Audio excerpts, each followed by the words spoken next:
Keep your hands and head inside the vehicle at all times. Buckle your seatbelts, check your mirrors, sit on back and relax. It's lights out and away we go for the Tall and Short of It podcast. All right, welcome everyone to another episode of the Tall and Short of It podcast. We're coming to you live from PO6 Broken Smite Button, apparently. I'm your host, Justin. And I'm Aaron. Welcome back, everyone, to another week of the podcast. We're excited. Wow. Yeah, that was a weird stutter there, but we're back. We've got some World Championship finals to talk about. We've got the Brazilian Grand Prix coming up. Lots of other tidbits of news, gossip, and magic. Justin, good to see you. How's it going? Good to see you too, man. It's going pretty well. I've had a little bit of like a weirder week, I would say. Things aren't feeling so normal, but it is very normal to be here on a Wednesday recording the pod with you. Like I said, it's good to see you, my friend. How have you been this week?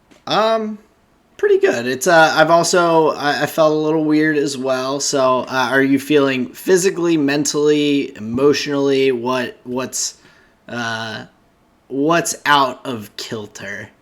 Probably just mental. I feel fine physically. Okay. But yeah, just mentally, I think with the foam break over the weekend, there were some things that were like hardcore part of the routine that like got shaken up a little bit. So it's taken a little bit to get back into that routine. And I've been kind of questioning like, oh man, like what should I be doing kind of thing. Okay. And so getting back into the swing of things has been a little like getting into cold water.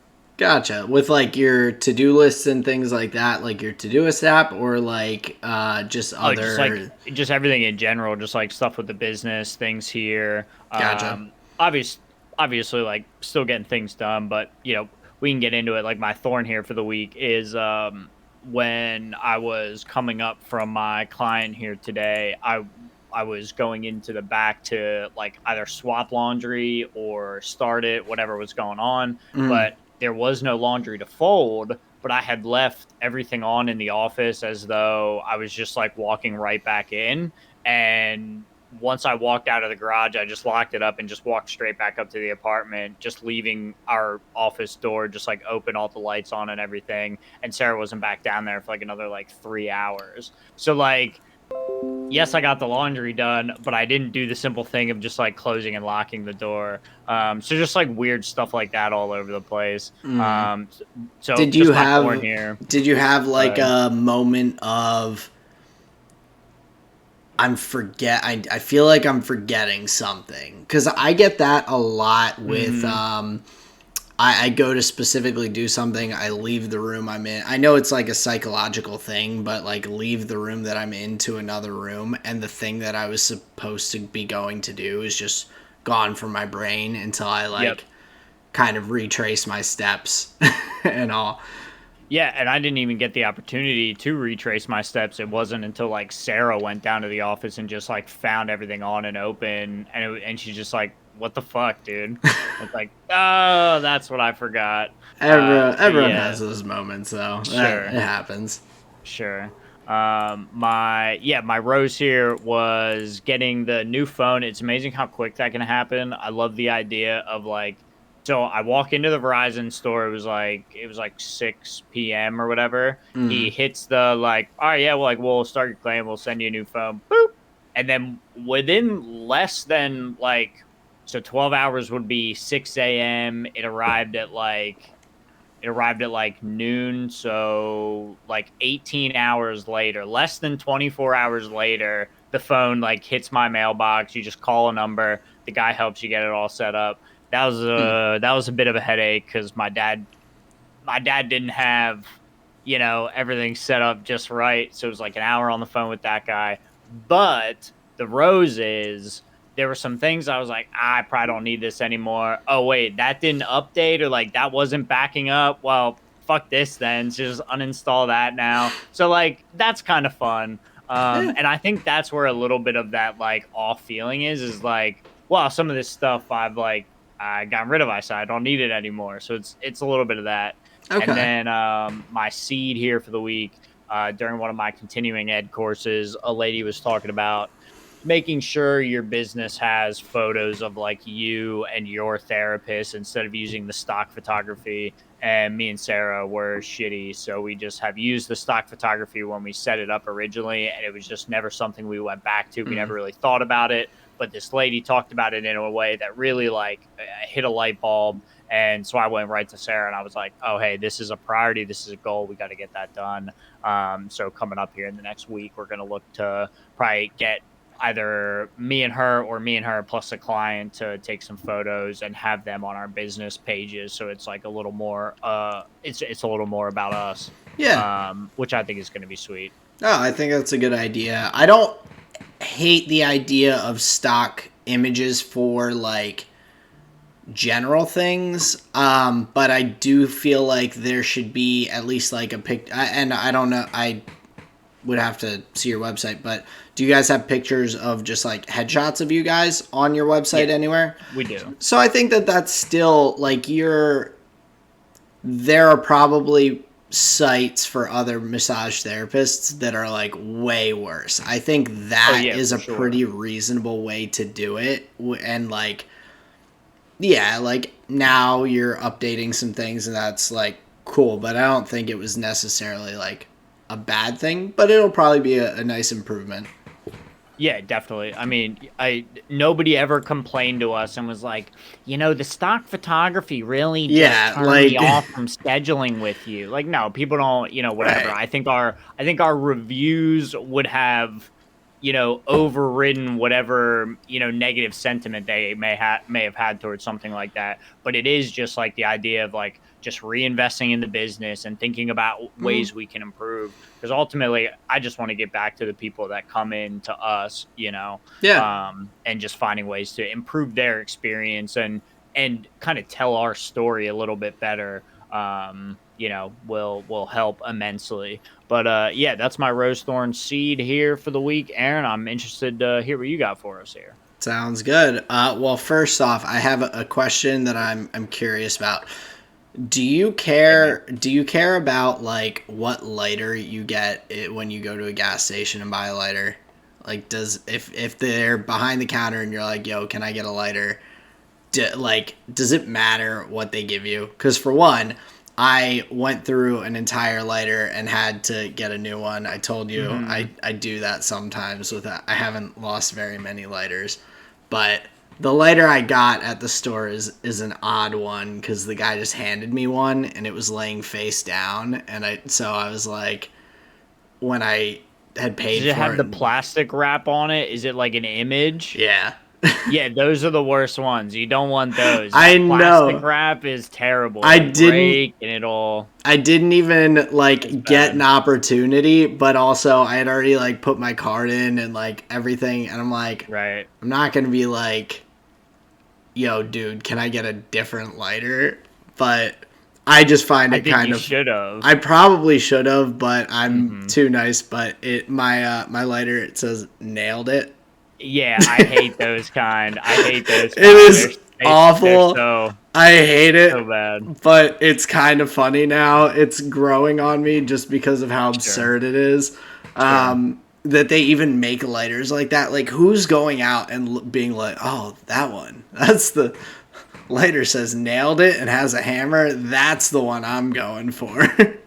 I don't know. And maybe like the population is just more on the side of like, yeah, can I just get a lighter? They just grab it out of like the stack of whatever 100 auto printed images. But when I get a lighter, I'll like spot decision choose what color I want, and I'll point to it and say, give me that one. Give me like one of the I've done that before. They were like tucked off to the side and I couldn't really see it. I'm like, it was like, I think it looks like I just assumed that most places just get the thing of only colored lighters. Like, why is a store even buying a pack that has absurd No one has ever. Love them. They got little smiley face ones, little peace sign ones. I understand that. Like, I understand a bit more if it's like a design or little. That is a design. It's a hammer and a nail.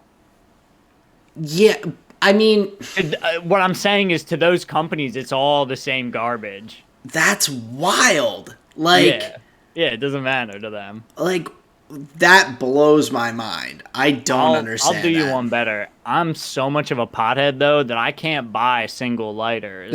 I have to buy the big bulk packs where Well, you get you the also bonus said that black one. you also said that you lose them. So, well, Well, sometimes you try. You don't as much. sometimes Yeah, I have lost them in my life. you have a Now that storage I'm spot. Yeah, I'm much more organized now. I'm not passing them around in little blunt True. circles, people putting them in their pockets. Like, that doesn't happen, you True. know? True. That's fair. But I got to buy them in bulk because, my man, I'll just run out of a lighter at like 11 p.m. Just be like, fuck. You I got to be able probably to just. well. I. This is probably even weird. When that happens to me, I just get matches. Straight up, I have those too. box of matches. There you go. But I just was curious because I thought it was like it happened this past weekend. Colleen and I like stopped on the way to get our coffee, and I was just like, "This is ridiculous." I'm like, I was. It was the morning. I was a little tired, little hungover from being out watching the baseball game. I'm like, can I get a lighter? As I have just that and a Gatorade. And the guy gives me this. I'm like, And he nailed it, dude. all right, nailed it. So, Nice. That's but otherwise, my week's been pretty good. But I'll start with my thorn because similar to you, I've been feeling a little like wonky, but I am pretty sure it is because of daylight savings time. Fuck daylight savings time. Yeah. It is the most ridiculous thing that in like the time. Why, though? Well, I don't see any benefit to it in today's day and age. Like, It gives us more daylight. No, it gives us less daylight. I don't leave work until the sun's down at this point. Like, I don't even get like a sunset on my drive home. I'm like driving home in the dark at 5 p.m. Like, it should just Right. it shouldn't have gone back. Like, now I am leaving. It's already bright sunny day by the time I'm leaving for work, which is like normal. Right. It should be like it's a little bit dark when I'm like leaving for work and when I'm getting home. Now it's fully light out, so you can like, maximize your daylight time. You just got to wake up a little earlier for it. Because even that dark time, it's not good. Like, it's cold out. You can't be out there. You got to be like inside tending the fire and like cooking dinner. If the sun's out, I can be out there. Like, if the sun's still out when I get home, I'll go up to daylight savings time. You can only be like out and about and working when the sun is up. When it's dark out, like, what are you supposed to do? You just go to bed now. So I'm supposed to just go to bed at 5 p.m.? Yeah, that's what it's for. Then you wake up with the sunrise. That's what it's for. It's a ridiculous thing. It is outdated. It is unneeded.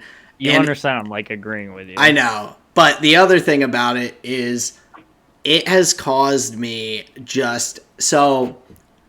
mental anguish, clearly. So, you know how there are people like obviously there's people out there in the world, this is gonna come around full circle, that have depression. I hope so. And then people who have depression also have seasonal depression. Sad. It's called they're sad. It's seasonal affective disorder. So I have normal road rage, but I also have seasonal road rage.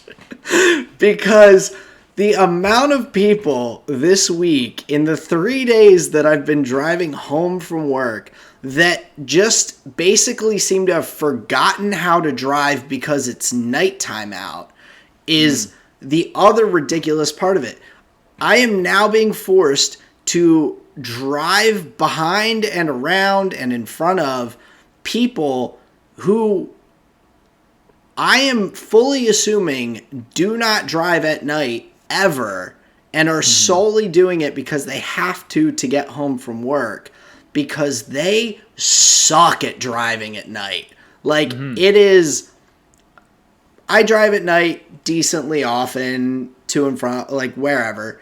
And normally, nighttime drivers, not as good as daytime drivers. I get it. But it's still not bad. It has been bad over the last 3 days. And so frustrating. Like, people driving 10 to 15 miles per hour under the speed limit.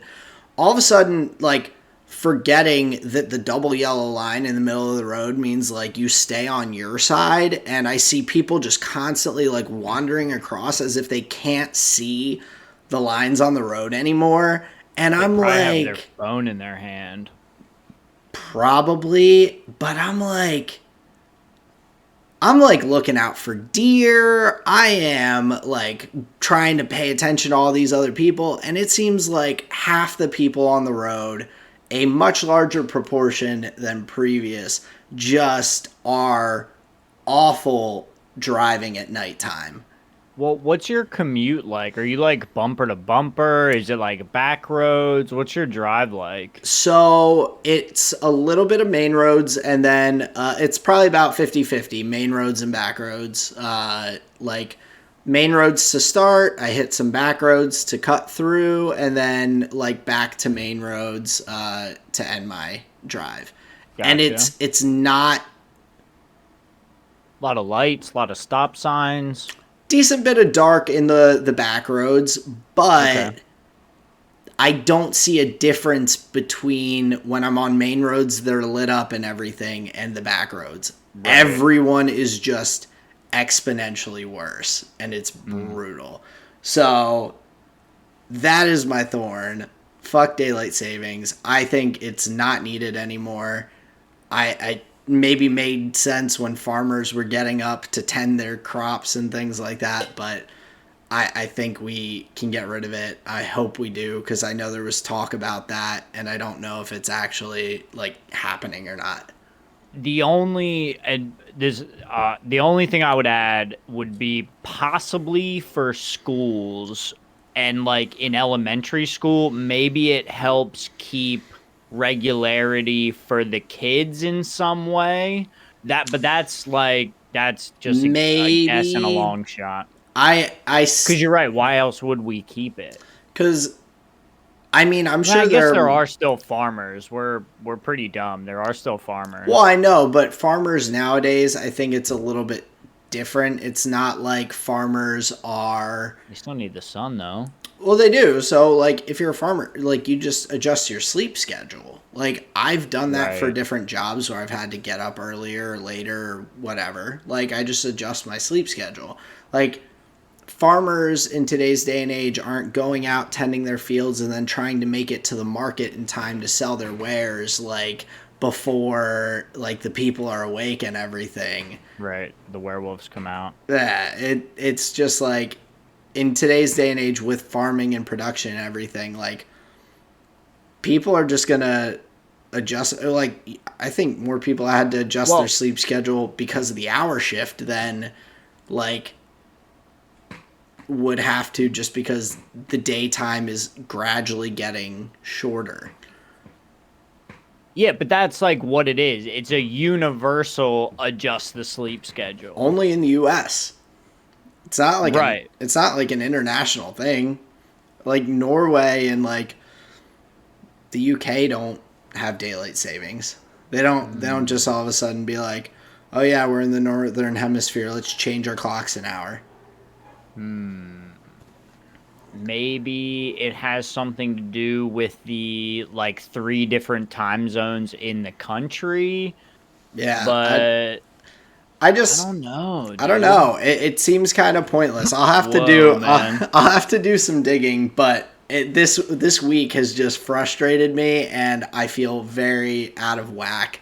So that is my big thorn. But my rose this week, Colleen and I are going on her birthday trip this weekend, and I think it'll be nice because I know both of us have been pretty wiped from work over the past couple weeks, and I think that it will be a much needed break, and it should be a really fun time.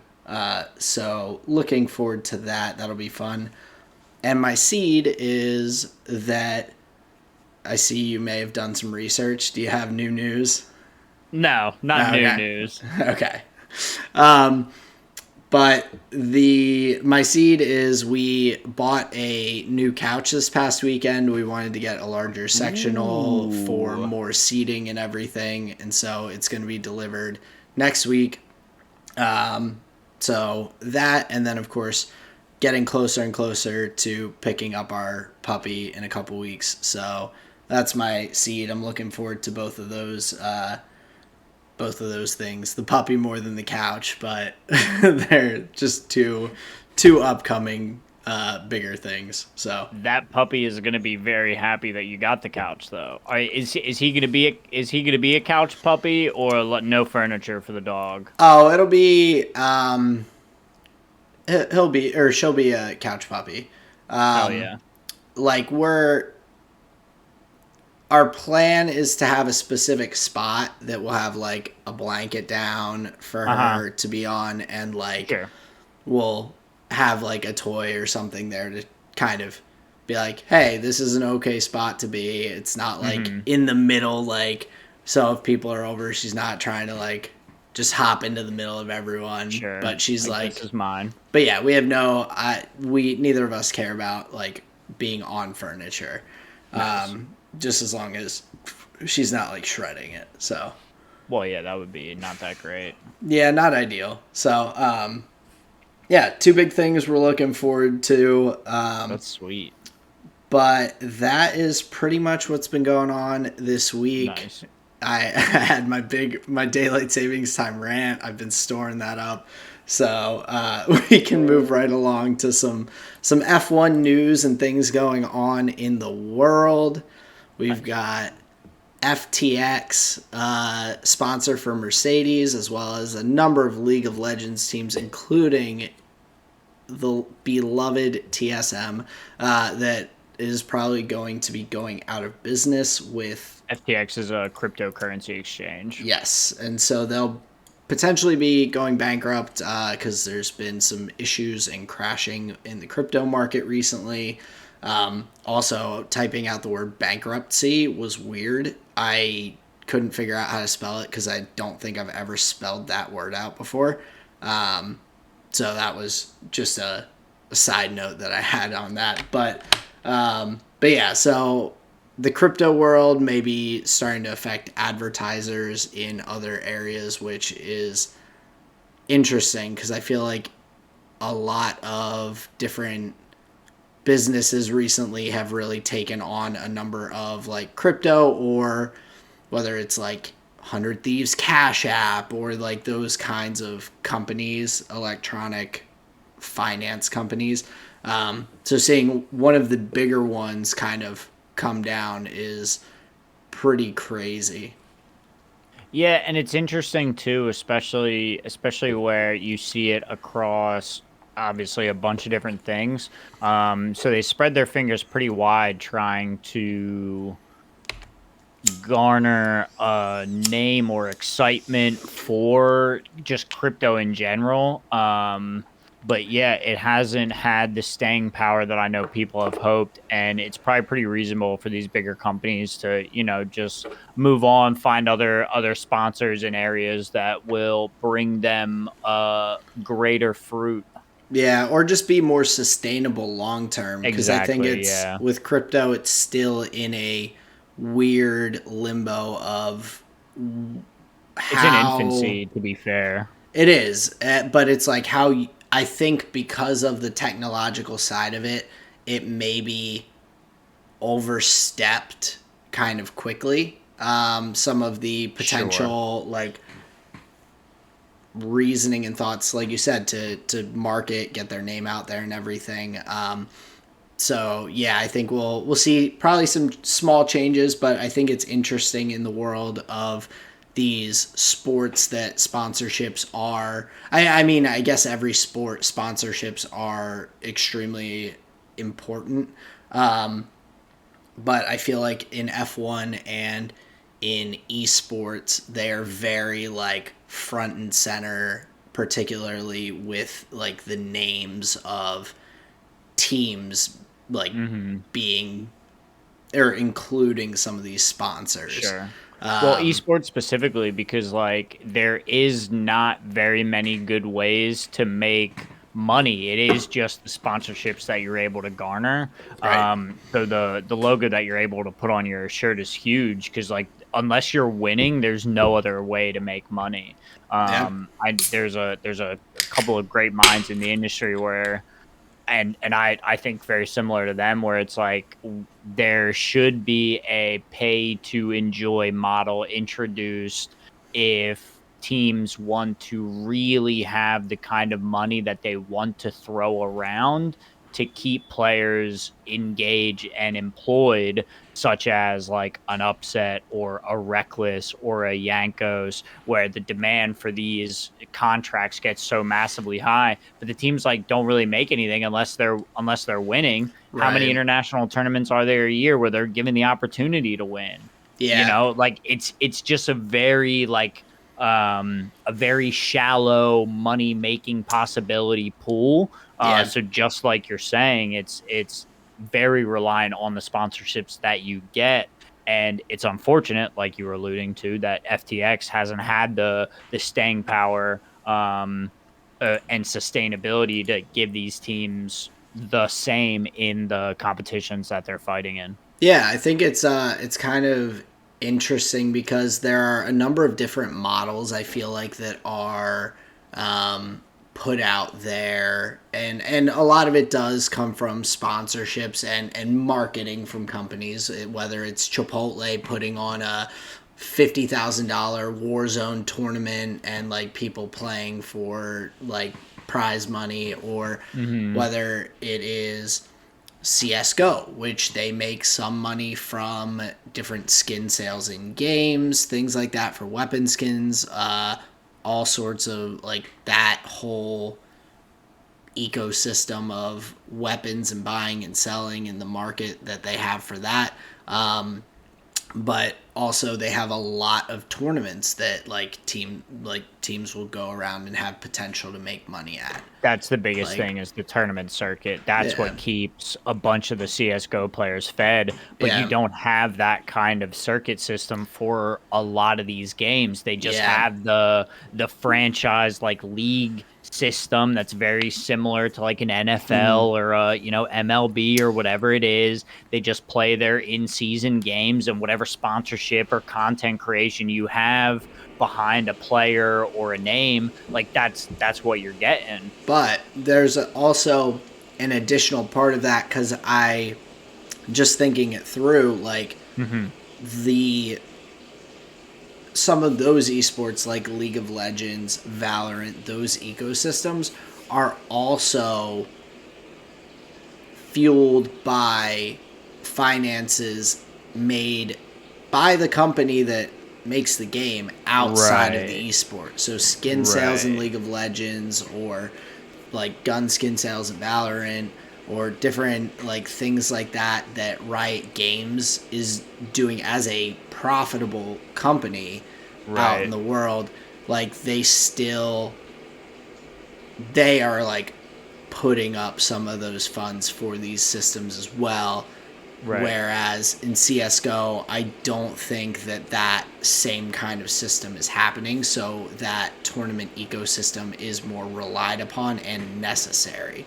So Mm. like it's just interesting because there's all these esports that have very different in a lot of ways of business models for how they sustain their like competitive ecosystem. It's Right. pretty interesting. So I'm sure there's other ways and other sponsors who will get into the field.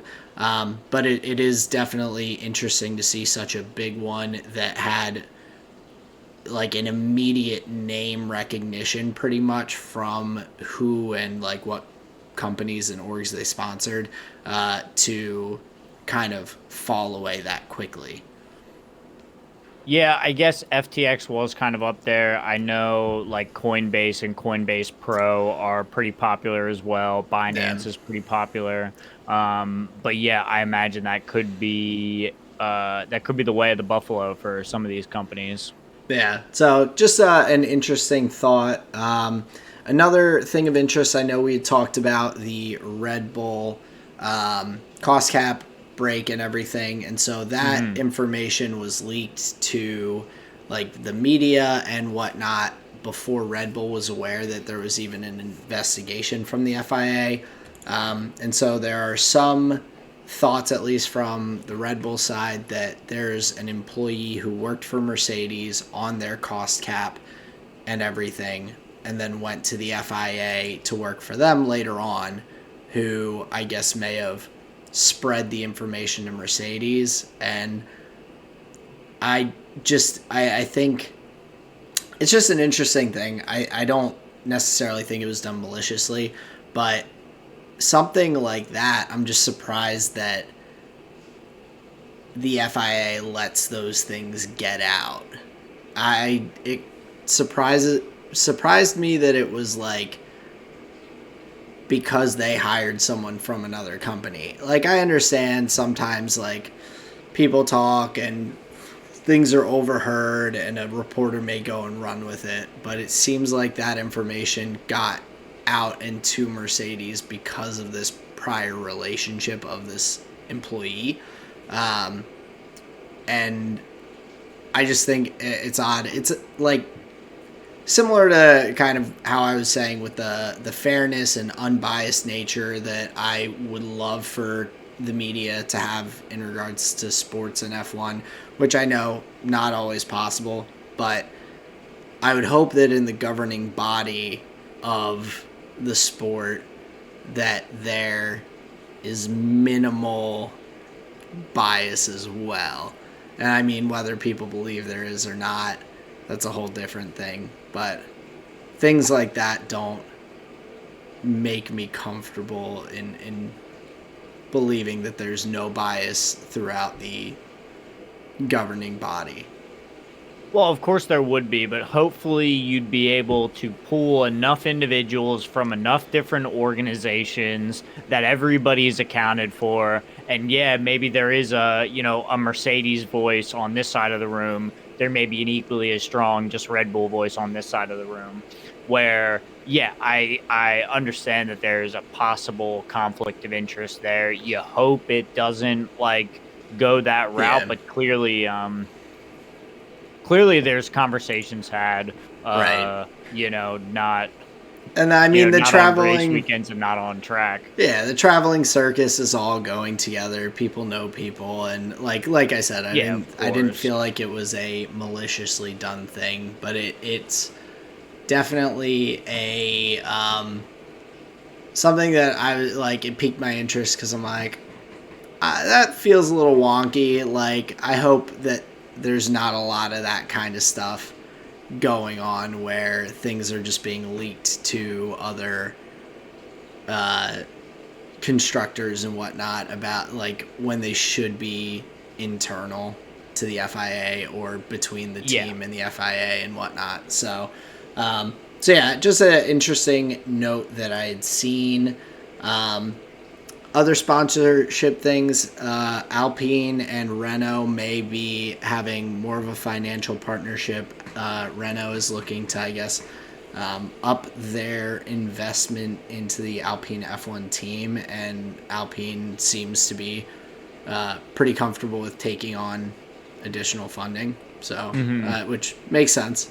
Um, so we may see Renault uh, in a constructor name once again. I'm not saying that it'll be like just Renault, but maybe it'll be Alpine Renault, or they'll have a little more emphasis on that. Hmm. Yeah, because currently right now it is like it's just Alpine. Yeah, they have a Renault engine, but it's Right. just Alpine, pretty Gotcha, much. gotcha, Yeah. gotcha. But depending on how much monies go their way, it could be Alpine Renault, Yeah. kind of thing. Yeah, or have like more prominent like ads on the car, Right. whether it's on the DRS or anything like that. But some just contract stuff that we can run through real quick. So Haas is looking to most likely go forward with Nico Hulkenberg as opposed to Mick Schumacher. That's what I've been seeing kind of everywhere. So we'll most likely, from accounts that I read, get their driver lineup in the next week or two. So we should know pretty soon.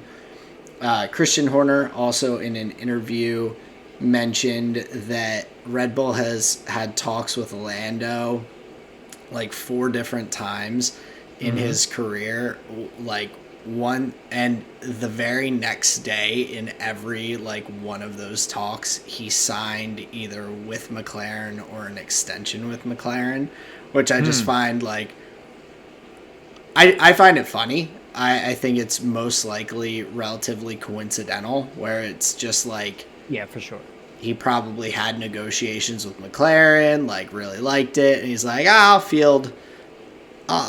listen to Red Bull's pitch, and if I like it, like maybe, but then just gone with McLaren each time. But apparently Helmut Marko has talked to him like the day before he signed with McLaren's junior team, the day before he signed with McLaren for their F1 team, the day before he signed his first contract extension, and then like it's just kind of keeps happening, which I find kind of amusing.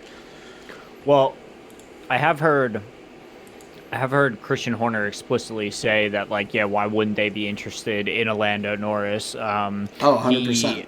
He has spoken very highly of him. So yeah, that totally makes sense to me. Yeah, I'm not shocked at all. Funny how the timing like works out, where right after those conversations, he's, oh nope, McLaren. Yeah, I just thought it was funny because I do, the thought of that driver lineup from going back to like the Gasly or Albon Red Bull days before they were down to AlphaTauri, like a Lando Max Verstappen lineup would have been really, really good. Like, that probably would have been, well, I think it would have been better than him and Albon. It would have been better than him and Gasly, in my opinion. For sure. Might be pretty equal to him and Checo, to Max and Checo now too. I also think very highly of Lando as a driver. I think he gets a lot out of the car and seems to be pretty adaptable and strong, and like has good performances in machinery that shouldn't necessarily be there, or where he is finishing. Doesn't get into too many incidents or anything like that. I seems to be a pretty good teammate person, like out there in the public. So I of course understand why Red Bull would have wanted him, but it's interesting to think back to the potential for that pairing to have been a thing.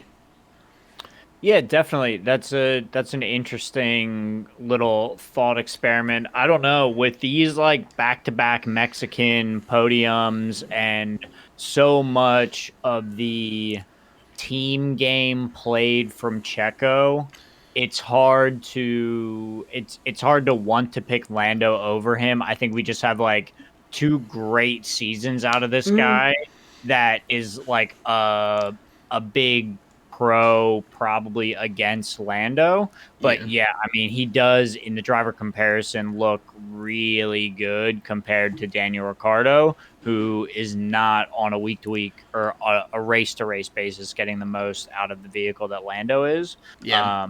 So it is a little bit like, yeah, I mean, he is a hot-shot young driver, that's for sure. Yeah. Better than Checo, though. Well, That's so I'm not necessarily saying, and I didn't mean that as any knock to Checo. I love Checo. I think he's a just great driver. thinking about the but two. It's interesting duos. because I would imagine if things had gone the other way, if Lando had signed with Red Bull instead in their junior driver program. If you go all the way back there, like he probably ends up in AlphaTauri shortly after Max moves up to Red Bull. When Danny leaves, if he drove as well as he did coming into McLaren and everything for AlphaTauri, I would imagine he would be promoted up to Red Bull as Max's teammate. And if that were the case and like his trajectory remained similarly just like on Red Bull instead of McLaren, obviously there's no way to ever know, but Checo may never get that Red Bull opportunity at that point. So it's like, it's not necessarily like, would they have chosen Lando or Checo? Like, I think if you go back to, and things went a little differently, like Lando could just be a mainstay at Max's side potentially, like as their driver lineup. Right. But it's just an interesting thing to think about. It's hard to think of Lando on any team other than McLaren, but it was an interesting thing that I was like, oh yeah, that's like weird that he could have all those different times like gone over and been a part of the Red Bull organization. For sure. Yeah, and then instead of associating this driver with one team and like, you know, like you associate Mick Schumacher with Ferrari, like that kind of thing, you would then in your mind, he would just be a little bit of a different driver. Yeah. But I think in those years where like maybe it wouldn't have been Gasly or Albon, let's say Norris was driving, so they probably would have just had a little more points in the drivers' standings, but things probably wouldn't have changed much. I'm curious though if let's say, go ahead, finish your point. But I had another thought. I was just gonna say I'm curious if by the time he gets to last year, by the time he gets to 2021. Is he the kind of driver that like Checo was for the team? I had the same thought. That's what I don't know if Lando could have defended in some instances like Checo did to help the team out. Like the no water race. I'm thinking of like some of the tire saves that he did. Oh, yeah. Some of the like the P20 to P1. Lando wouldn't have done that. He hasn't done that yet. Like, these are all, like, outstanding moments from a driver. 100%, yeah. That are, like,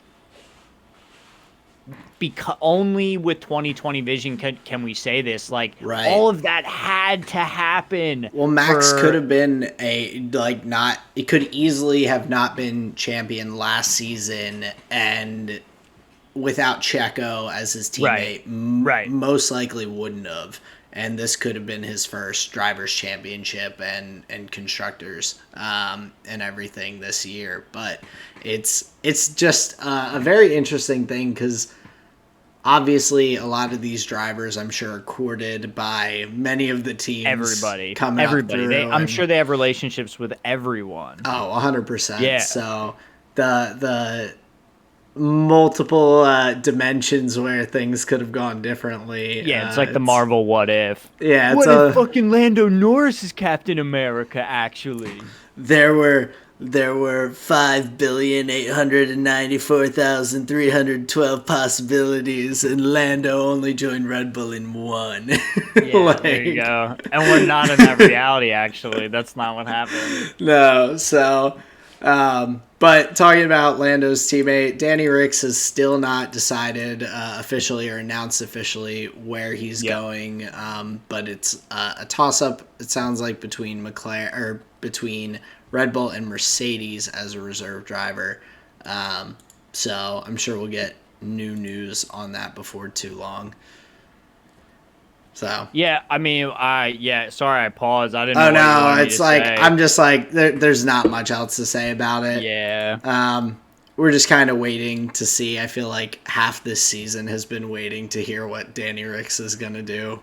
So yeah, exactly. Like I kind of respect the Sebastian Vettel route where it's just like, okay, I'm done after this year, but like he goes and races, and now it's like it's like done and out of the conversation. We don't really have to worry about it. But now it's like, am I It's not? like week after week, I'm Maybe. like, oh, here's the new tidbits that I've Right. seen. Like, Right. just leaving the cookie crumb trail all over the place. But Lewis apparently as well, and I mean, understandably, is expected to sign an extension. Mhm. And then, of course, this week leading up to the Brazilian Grand Prix, we had him becoming an honorary citizen of Brazil. I know he's spoken um, very much about like how much he loves the community there and Mhm. like loves their passion and all. So that was a pretty cool thing to see. Yeah, that's kind of amazing that like by the virtue of motorsport, you can have a country want to say like we want you as born here actually. Say ceremonially that you were born here. We love you so much. Can you be born here, please? I'm gonna put this necklace on. It'll mean that. Like, that's wild. A whole Oh, country is like, hey, the way you drive a race car, we want you to have been born here. oh, and it's wild. Like, because there are. I can't think of another situation that you can even compare this to because like you he's in Brazil like one time a year. Mm-hmm. Like once a year. It's not like he is, say, a professional soccer player who grew up in Spain, who is now playing in the Brazilian or the like Brazilian league and is like been there for a while playing for a team or whatever for a few years, like and consistently being there. Lewis is like, I'm here for a week, I'm gone. I'm here for a week, Mm-hmm. I'm gone for like a year. And obviously he's been there plenty of times, but it's so interesting with motorsport because he doesn't have as much of a necessary like tie as like most other people who would probably be granted this honor, like someone who Mm-hmm. has been like a someone living in Brazil for an extended period of time for whatever they're doing, Mm-hmm. becoming an honorary citizen of some sort. Yeah, So it is pretty powerful and it shows how much like it really is unifying the sport because it is like globetrotting and you are having these like larger than life individuals touch down and exist in your world for a little while, and that is pretty cool that just like driving race cars and presenting um presenting as loving like can do, right? yeah, That's really cool. And more than most, Lewis Hamilton always like addresses the fans first, and I feel like that goes a long way. definitely. And he's been obviously around F1 for quite some time now. And so he's Just had around racing. like plenty of experiences in being in Brazil for these races. So, of Mm, course, I think fans of motorsport in particular, like you get, because there's such a small field of drivers, mm-hmm. you definitely easily gain attachment to drivers who have been there for an extended period of time because like Mm-hmm.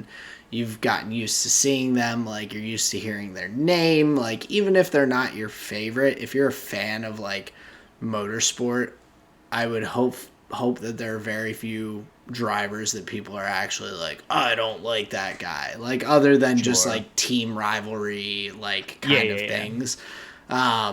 So like someone like Fernando or Lewis, or Seb, who have been around for so long, obviously have built some sort of positive relationship in a lot of places, like hearing the fans cheer for them, like having some sort of like kind of emotional connection without ever having been there for like extended periods of time necessarily. Sure. It's a Yeah, yeah. pretty cool thing. So Yeah, I mean, congratulations to Lewis Hamilton for being an honorary member of Brazil. That's yeah. very cool. So but getting into the Grand Prix this week, I know we were talking about it, so there's a couple of interesting things. So it is a sprint race weekend. Yep. and it was last year. This was the Yes. one where Lewis started last in the sprint race, and Got up to like just had a P12 maybe or something, and then like made a run from there in hmm the full race. yeah, it was a So pretty impressive weekend. it was, and the thing that makes it very interesting, I think, this weekend is it is expected to rain a lot. Like every hmm single day, every session is expecting rain this weekend. And so the sprint race, I think, in this situation, because I've seen Max came out and was like, I don't really see the point of the sprint races. He's like, it basically just lets people who are out of place because of penalties like move up to their actual like place for the race kind of deal. Right. Which I can understand that point. I do feel like it's a bit tougher this year with the top 6 spots essentially being pretty close to locked in, barring any failures or issues week after week. You're really not seeing as much movement in the field as in other seasons of F1. Right. But I think that this is going to be actually a great weekend for a sprint race because it will be very interesting to get to see the drivers in potentially, even though it's rain expected on both days, the potential for there to be different results based on heaviness of rain, like tire rubber that gets washed away or stays on the track from different sessions, things like that, I think will make the sprint race a lot more varied than we've seen in previous sprint races. And then of hmm course from there, like, could be a completely different like level of rain or wetness on Sunday that potentially allows for things to get shaken up even more from however the sprint race finishes. Sure, like if it's like raining really hard one day where they're, just using the full wets, and then the other day is, lighter, so it's just on the inters or whatever, where they're Right. not going to have the data, see how teams adapt to that. Yeah, that is a pretty interesting angle, because I know last year's was it was a dry race, pretty straightforward overall. Yeah. So yeah, I think a wet weekend will shake things up. I just hope we don't have all the delays and stoppage of play that we've been used to. Yeah, and that was one thing. So I, the past 2 nights going to bed, watched through the 2016 Brazilian Grand Prix, which was a rainy weekend as well. And so in that race, there were 6 DNFs. There were, I think, 2 red flags that lasted for like 40 minutes or so each. hmm They did through the full like laps and everything of the race. I don't know if the rule about time and everything was in play, but like two of the interesting points. Lewis had a phenomenal race. He started in P1 and just ran it. Was like head and shoulders ahead of Nico Rosberg in that race, who just ran in P2 pretty much the majority of the race. But Max Verstappen finished P3 that race and had just an unreal drive in the wet. He made some really good, or he and the team made some really good tire decisions at different points in time. At the end, switched from the intermediates to the full wet tires and blew past. He went from like 12th to 3rd in a like 15 lap span Holy at the end of shit! the race. It was just a charge, and it was not a like if he will get past you. It was like, oh, how long can you keep him behind with Mm, how fast he was going the different spots of the track and where he was able to find better grip and everything outside of the normal racing line that some of the other drivers weren't finding. hmm And I think Interlagos is a really interesting track because there are some sections of the track that have some decent slopes and whatnot that will cause those areas to have a lot less water pooling or sitting on them than other areas of the track. So I think that's the other pretty interesting part of this weekend is like tire decisions and things like that, because there will be parts of the track, even with the rain, that are much, much drier than other sections. And so For it's sure. like, where's the line, like seeing the drivers figure out where their comfortability is with the tires. I think we could see some wet tires this weekend. Yeah, I mean, if it's coming down, I'm sure we will. And if it is coming down like on Friday, where they'll be testing those in the practice as well, it won't just be a thing that they don't have info on. It'll be kind of a flavor of the weekend. Yeah, it'll. I just think there's a lot of potential for things to be interesting this weekend. So Yeah, for sure. I was looking forward to it. I think it's going to be a fun one. Obviously, with that wet race, there were a lot of DNFs, which we hate to see. There were 6 in that race, Hmm. which a bunch of them were not very exciting looking incidents, which were a little concerning. So hopefully there won't be as many of those issues. But with the wet weather, it's definitely another thing to kind of be on the lookout for. So Yeah, for sure. It always kind of ups the jeopardy level as well, because yeah, just the spills and thrills are much easier when when it's all slick and wet out. Thinking of the sprint races and like the number of races, I was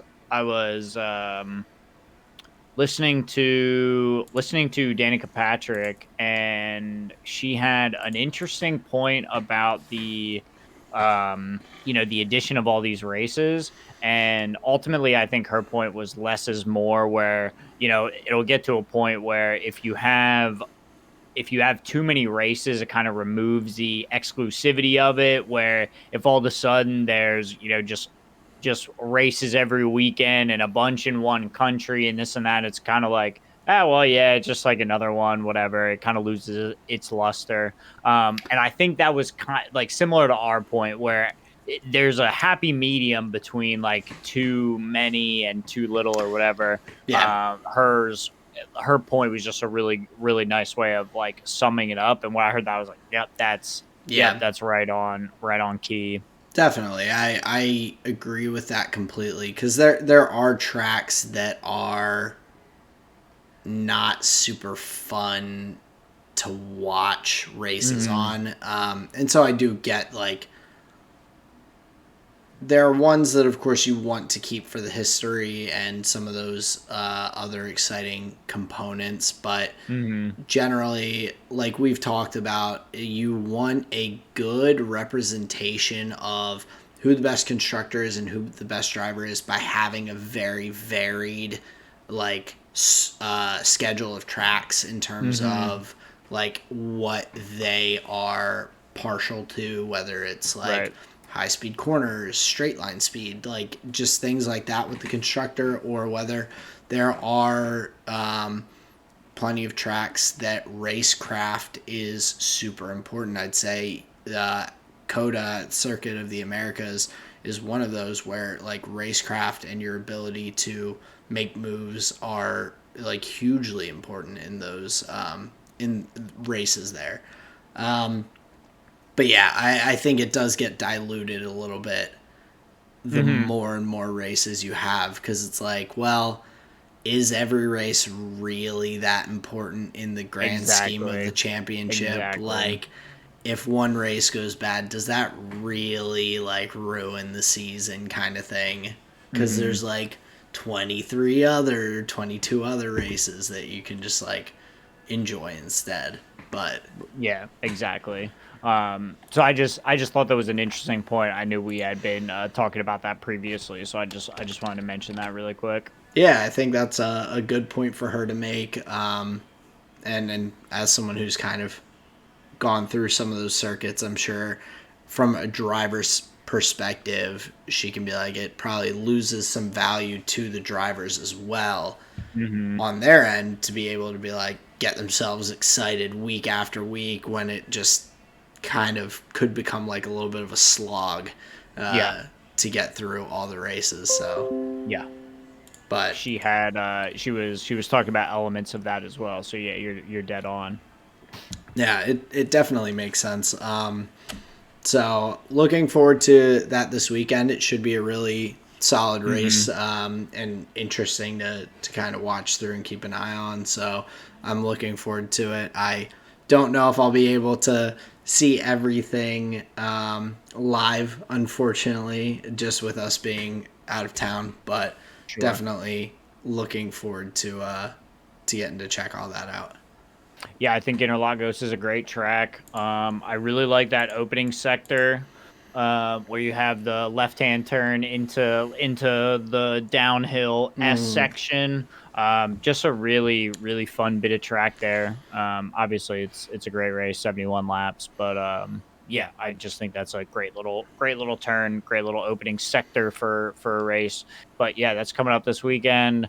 But not much else to say other than that. On that note, we did have an incredibly exciting World Finals for the League of Legends tournament. It was something. it was a banger. I mean, yeah. There are a million adjectives that you could use to describe it. I mean, Yeah. like true underdog story, Oh, Cinderella story, like the greatest Cinderella story that League of Legends has ever seen. Like crazy. easily the greatest that we've seen in League of Legends. I mean, I've got my thoughts here. I've got some thoughts. I want to hear But them. like overall, like damn, that is great. Like they had to overcome insane odds.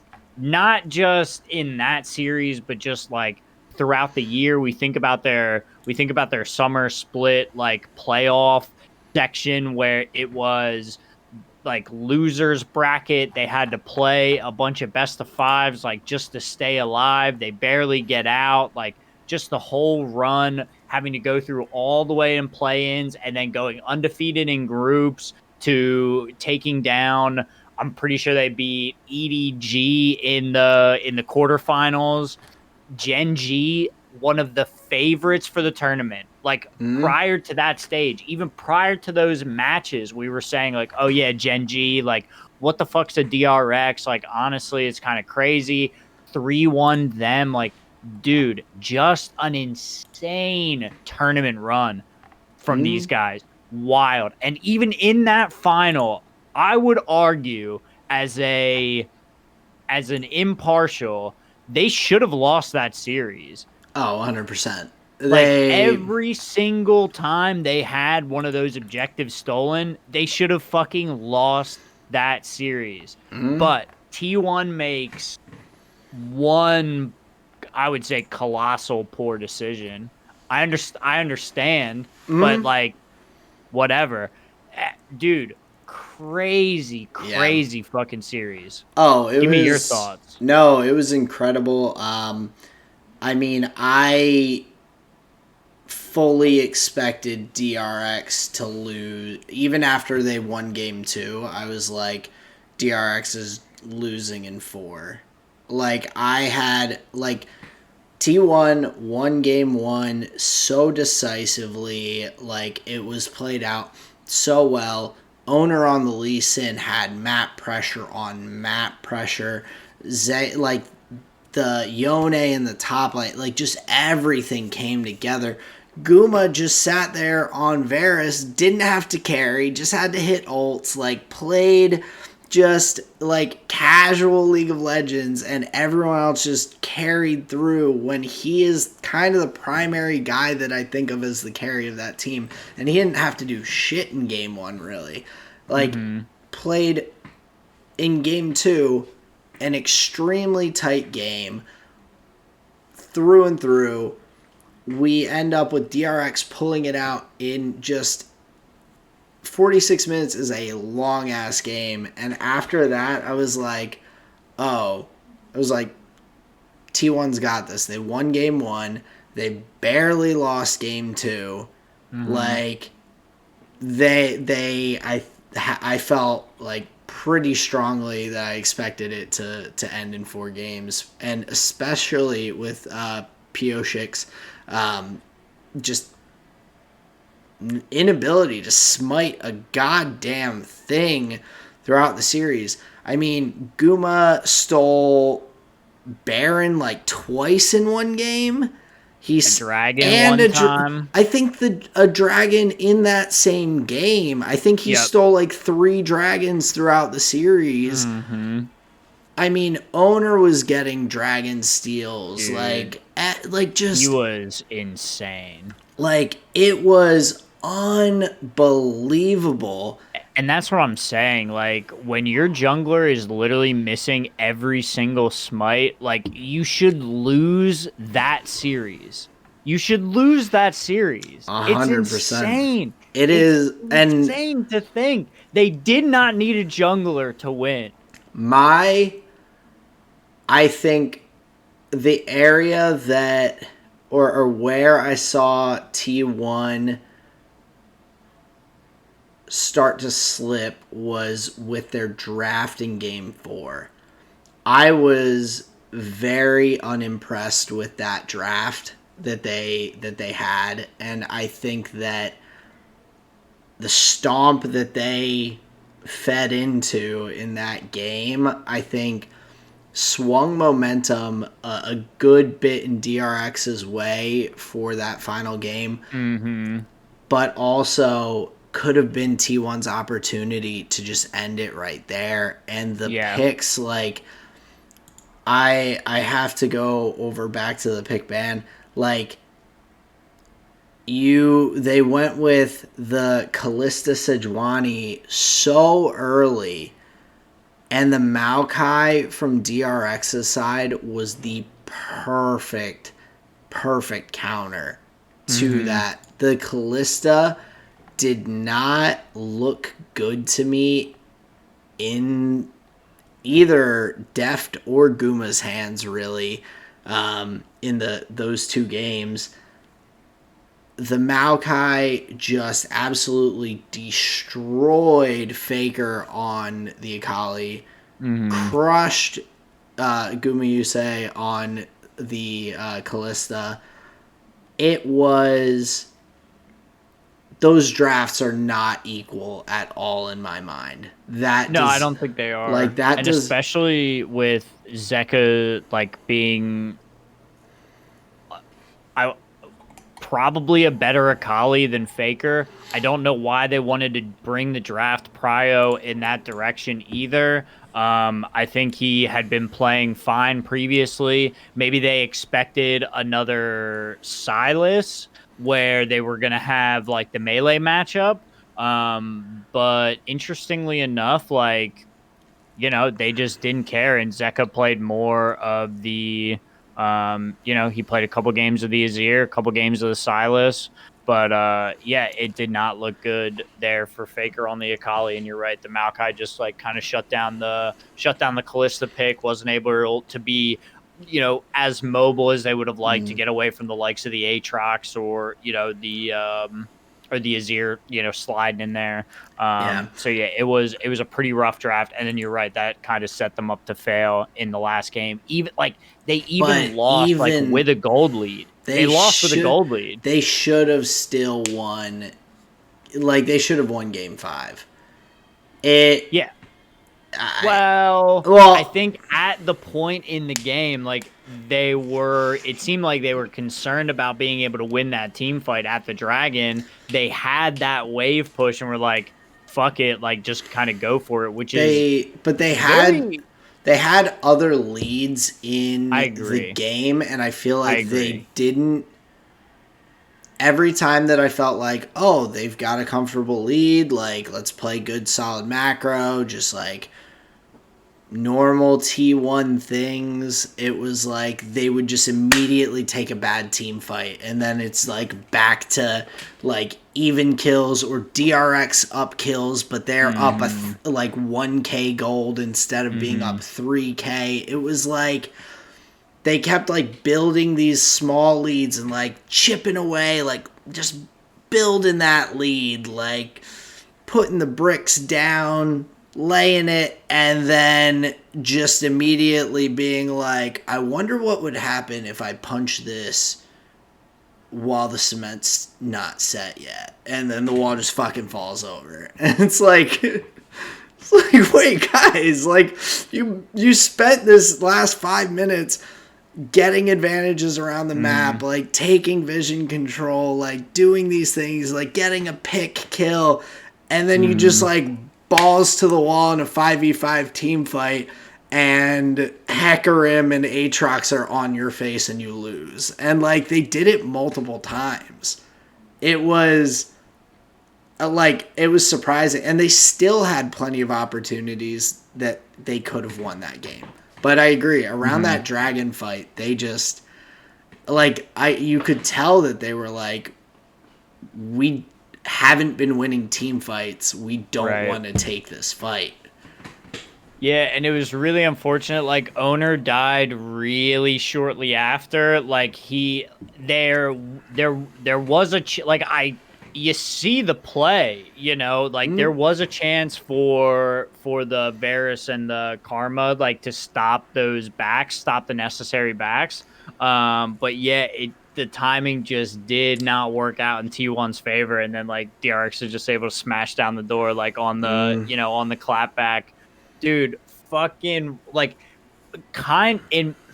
sort of a maybe like anticlimactic way for the whole thing to end when it was so back and forth. The goal leads were so close, and then for it to be like, oh, they just threw the game. I don't know, because at the same time, like it was well, I don't know if it makes it like anticlimactic, just because it was so close and it was so back and forth, and there was an opportunity there potentially for T1 to like stop the backs and to like finish the game right there. Like there was, I think that might have been like a 60-40, like 60% we win, 40% we don't in this situation, but not thinking through the fact that like if it is that 40%, which is pretty close, like that's that, like they didn't that's even get game the first over. Turret. I know, that's but not like 60-40. That's like 90-10 to DRX. They didn't even kill that first turret. I know, but like you said, there were opportunities to stop the backs from Kyria and Guma, and if that happens, like it may not look like it on the Nexus side, but out there, if that gets stopped and they have to reset another 8 seconds or fight, kill someone, and then like that 10-15 seconds could be 2 turrets and a Nexus. I think like if Kingen didn't get back, you're right. I think if Kingen didn't get back, they probably would have been able to kill the Azir. So that's where it's like, even though they didn't get 1 turret, like. Well, I'm just saying from T1 like fanboy side, like it's anticlimactic because I'm just seeing him like, oh, you just fuck you, I know, fuck you. It's definitely like, but it's so just crazy exciting at the same time to just be like, oh my god, like in the moment watching that, I guarantee you were like, oh my god, they're going for it, they're going for the back door, finish it, like, and you're sitting there and you're like, all this anticipation, and it's like, oh my god, like DRX, like they just, I didn't even realize what happened, really. I like it none of it seemed like a good idea. Okay. because from I them was being at the Elder Dragon yeah. to the like owner being too far forward, and then you see the double teleports. I was like, Yeah. wait, because like, yeah. So I was not all into the hype. I was still Okay. wondering. I was Yeah, Okay, I so was you were watching like them actively like throw away the series that they had you're fought so like, hard oh, for. they are making a reaction play instead of this being a planned like a calculated like we got this decision kind of thing. Yeah, Okay, yeah, I can see that too because I was just like, oh shit, it's crazy. Like, are they gonna have the like? Are they gonna be able to end it? And I'm like sitting there and because I didn't obviously know specifically what each thwack at the turret was going to take off its health or anything like that. Like it's dude. It seemed like a lot. It it was like was a two lot. thwacks, and it was like half the health of that first I turret. know So it's yeah, it probably would have only been like 5 auto attacks total. which is like when I Not saw that that many. I'm like oh my god they're going for it like Sure, sure, so it's my wild. excitement level I was like I just and personally I mean I still think that I mean I don't know how much it's up in the air, but I still consider Faker the GOAT. Like not only he does have 3 world championships, I understand he hasn't won one in quite some time now, but as someone who would in a lot of areas like someone his age who's been around a league for that long would be like just go to NA like and retire over there, make some money. No. Like he's just fucking grinding and has been back to the World Finals twice since his last win. Like been on the cusp of getting that fourth multiple times and like again with very different iterations of his roster. Like I just in my mind, even those losses carry a lot of positive weight of just the fact of him going Sure. that distance. Because it's Definitely in the spot of somebody else being there too. Like means that getting they, to the finals is in and of itself an accomplishment. yeah, NA Yeah, like for sure. what NA hasn't have we been to Not finals? even close. Didn't Not think even so. close. Yeah, I was trying to think back to season 1 who Fnatic played. Like that's Against all authority, yeah, but I which don't know like was what you, I'm pretty sure. are they European? Okay. Yeah. Hmm. But I was like, man, that is it is a grind to get to the finals and to have done Hmm. it twice and just gotten especially in this one, best like in 5 games, extremely tight series. Yeah. I mean, I was very impressed. I did feel so bad for Kyria. I like Dude, that broke that my heart.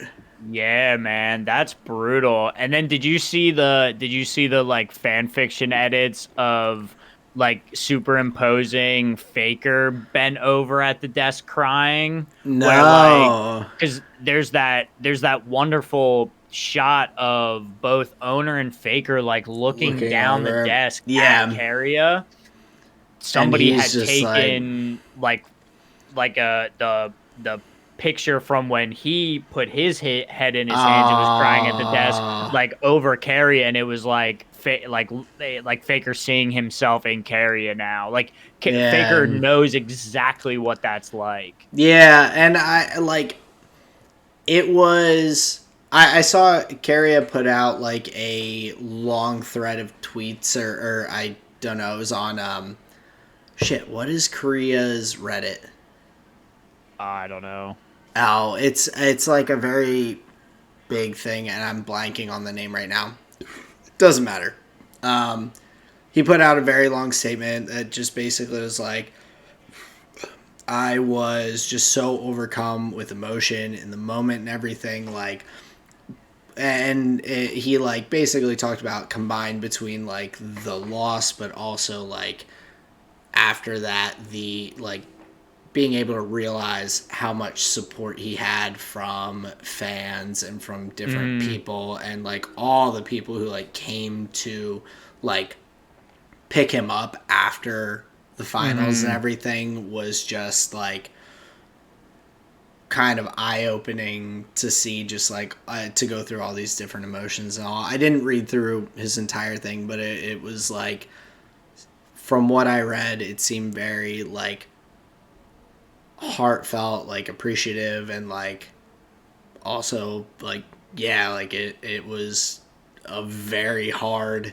thing to kind of like go through, like understandably. Dude, I can't they imagine were like, right there. They were right there on the yeah. cusp of it. It's crazy. Like, dude, like my man's hands were shaking. Like man, yeah, Dude, I feel for him so I much. can't even imagine my hands. Like, if I get in a 1v1 at the end of a Yep. game of Yep. Warzone, and Yep. I like, whether I win or lose, I'm sitting there like shaking, my hands are like jittering, my Yep. heart's racing and all. And then I'm just like, okay, play again. Like I can't even comprehend how jittery and nervous and fucking I would be a goddamn mess. I feel Yeah. like my limbs would just start falling off my body. I'd fall apart completely, not be able to handle it.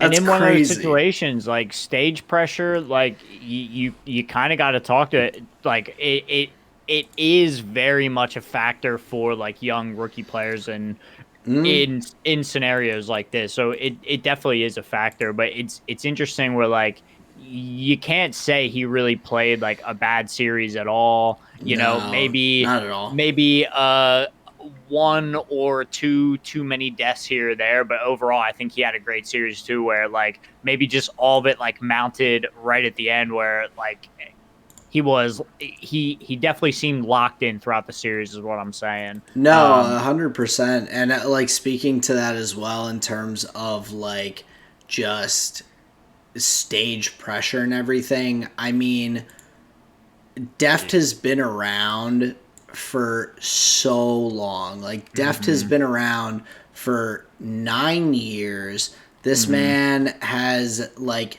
his tournament history, like he's been to Worlds multiple times, multiple LCK finals, like just has been around for so much in his career. I'm Barrel, pretty sure he has an MSI final, or I'm pretty sure he has an MSI victory as well. I forget what team with, but in Def's career, all he needed was a world's win. yeah, he had come in. Well, no, so he got 3-0'd by T1 back in last year's Worlds, but he's been to multiple LCK finals or in LCK playoffs and whatnot. Like he's had a very good career. He's never won MSI though. No, he does. Sorry, I'm looking at his That's tournament what I was results saying. on this page, and they're not showing all of it.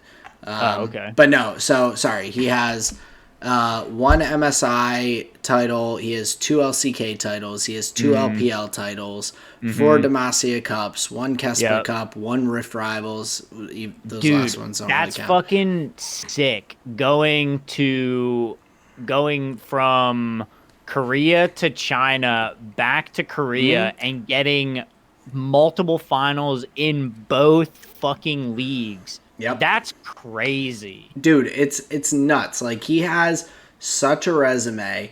Barrel just in the past year has gone to MSI and come in second place in MSI last year.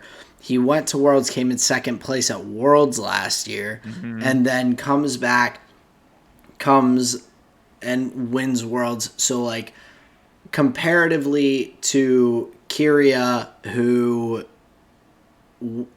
like played last year in his first Worlds, played in MSI this year, and then Worlds this year. I mean, he's been successful. He finished third, fourth in Worlds last year, second in MSI, and second in Worlds this year.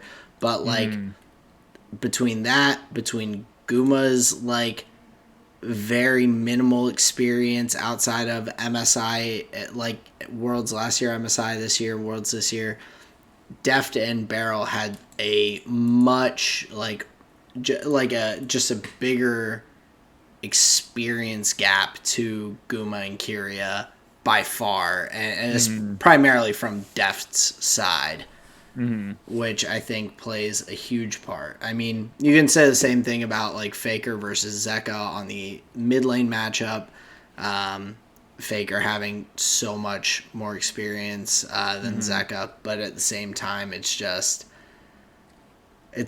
a pretty wild result, and like all the props to DRX. Like it was, they had so many huge moments throughout the World's tournament. Zeka is a stud. Deft was like good old Deft, like crushing people, playing really well. It was, they were pretty fun to watch throughout the World's tournament. Well, and it's amazing how from like just a casual viewer's perspective, me and you, like the team that literally won just totally went under the radar. Like I was looking back at some of my notes from like DRX games, and there is not one word or utterance of us ever being like, they're going to be Worlds contenders this year. No, I had not one thought. I mean, even going undefeated in the play-in groups and everything, like I was like, oh, okay, so they beat RNG, and then who else did they beat? Mad Lions, Saigon, Buffalo, Isurus, Istanbul. Like, that's expected. Like, RNG was the only team that I was like, maybe. But, like, never in my realm of possibilities was I sitting there going, you know what, those DRX boys, they're looking like contenders. And every time they just kept making it further and further and further and further. And every time I'm like, those underdogs, they're having a good go at it. Like, yeah, it's wild. Like, we were just like waiting for them to lose. I just expected it. I mean, Gen G was so strong throughout the LCK summer split, going into Worlds, through the group, or through the main stage of Worlds, like throughout. I was like, oh yeah, Gen G, like it's gonna be a Gen G and like T1 or JDG or like RNG finals. I was like, it's Gen G and someone else, and then they come out and beat Gen G in 4, and I was like, well, T1's got this. Yeah, exactly. Like, never in a million years were we like, oh, well, DRX is going to win. No, I was like, Def chokes. It's fine. Like, dude, like, it's just amazing the blinders that you have on. Like, I was so just like, oh, yeah, this is T1. And I mean, T1's year. I thought JDG was going to be T1's greatest challenge in the tournament. I know. And then it was themselves ultimately at the Dragon that they didn't know how to contend with. Yeah, but no, dude, fucking DRX, that is crazy. And I am truly happy to be alive to have witnessed it, because that is like, that is the underdog run. And like, not only that, so like T1 3-0's RNG, 3-1's JDG, two of the biggest fucking like potential like contenders for the title in their quarterfinals and semifinals matchups. DRX like slugs it out for 5 games against EGG and wins 3-2. Last year's world champions that they just right out in the quarters. Yeah, right, see ya. But 5 games, like, sure. It was a reverse sweep though, the second one in World's history. Crazy, but still, like, they went down 2-0.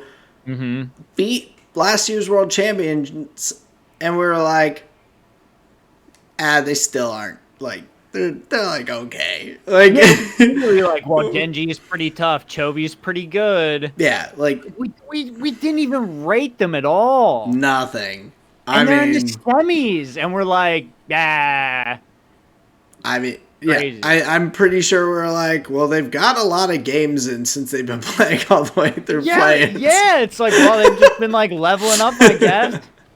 Like it is that is they need to make like a League of Legends like an anime about like the professional League of Legends scene like with that fucking story. Like that is the thing that those like the anime like the That's what you schoolyard see. like Yeah. type animes that the Kuroko's basketball that I talked about when I was watching it a few months ago and everything. Like that's that kind of story. Like it's the underdog like doing this thing, and they're like leveling up each time. They're figuring out new things. They're like that could be a fucking anime easily. Oh That yeah. world's Oh run. yeah, big time. Well, dude, it's just wild that just overcoming so much adversity, their own jungler, fucking the Dude, fact that Pioshik, they like, no offense, but they still kind of need to replace him potentially. Like that's a Oh, I problem. agree. I Like, and agree. I It's like brutal. him. Like I liked him. Nah, He he's getting taken advantage of on the stage, making him run around there. That's wild. like he. I don't think he is a bad jungler, but he is not a jungler that like If you can't hit your smites, you're not a jungler. that well like there's no reason that the team that won Worlds had a jungler who missed like every smite in that entire That's series. what I'm saying. It's It blows crazy. my mind. It makes no sense. I know. Like, and I know. it happened. It's incredible. I love it. I love the story.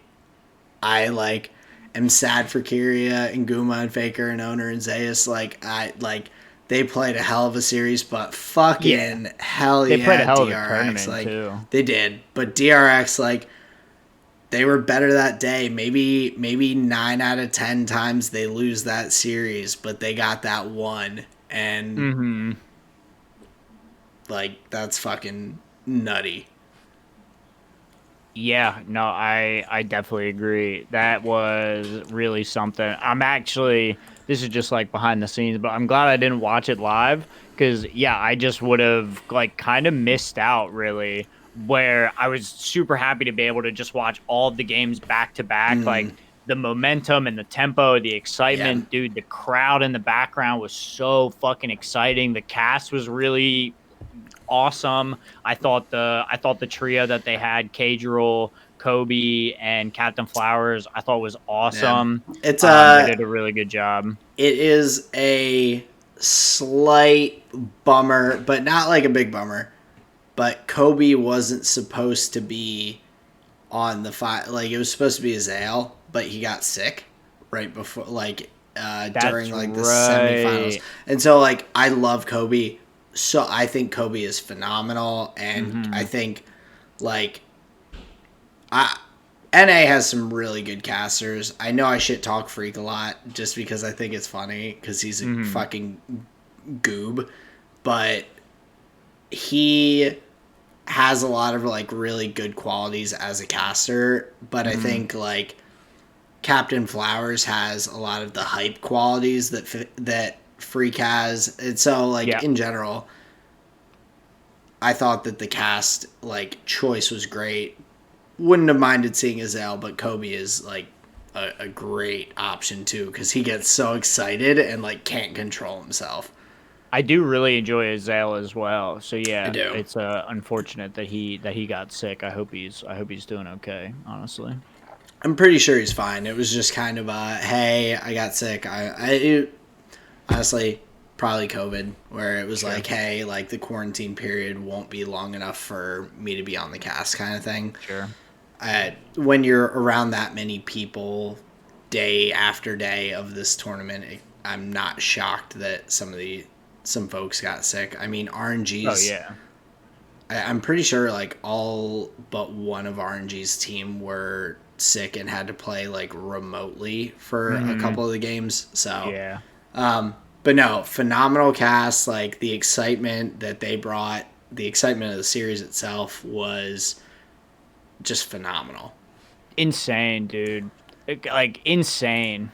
It's hard to kind of believe that it's like over. Like that's the end of this year of Hmm. League of Legends. And I mean, Well, yeah. it I know it's like kind of our championship season. We've got the end of the F1 season. We've got end of League of Legends season. Well, yeah, it is just like tournament year. Like we just had the Valorant wrap up too. The big major at the end of the year for CS:GO. Yeah, Like it all ends eventually. right. But it's just it all ends at the same time, and so Sure. now it's we've got F1, but we've got plenty of other like League of Legends stuff. I'm sure we'll talk about. So one thing, I don't know if you had any other final notes for the World Championships, but No, I don't think so. I think we hit all the like main hype points. okay. Yeah. So just like other League of Legends notes then that had come up. So there, North America has announced a new Challengers League. So there is going to be, it seems like, some sort of promotion type tournament from. I guess it's more similar to Valorant, where it will be give teams the opportunity to play in a like Challenger League qualifiers to make it up into the actual like League of Legends Challenger scene, Gotcha. which I haven't looked super into it. It's something that was announced. I think. Let me see. I think it was today. It Well, it's was like the academy yesterday. squads and their Well, thing, right? so sort of, but I think it's going to continue to have like teams, academy squads, but there's going to be the ability for other outside teams to like play in a promotion tournament or like qualifier Oh, similar to that's cool. Valorant to make it up into that like Oh, level in the. so we got to get the band back together. So it seems like it. I don't think it's replacing the academy league. It seems so. What I'm seeing, there's going to be 10 fixed challenger league teams, which are the like academy teams Mm-hmm. for all of the like LCS teams, and then there's Right. All going the to franchise be teams. 6 provisional teams, is what it's Right. saying So here. we That could be will. one of those provisional teams Yes, we got to if we grind. put in the work. Got to grind.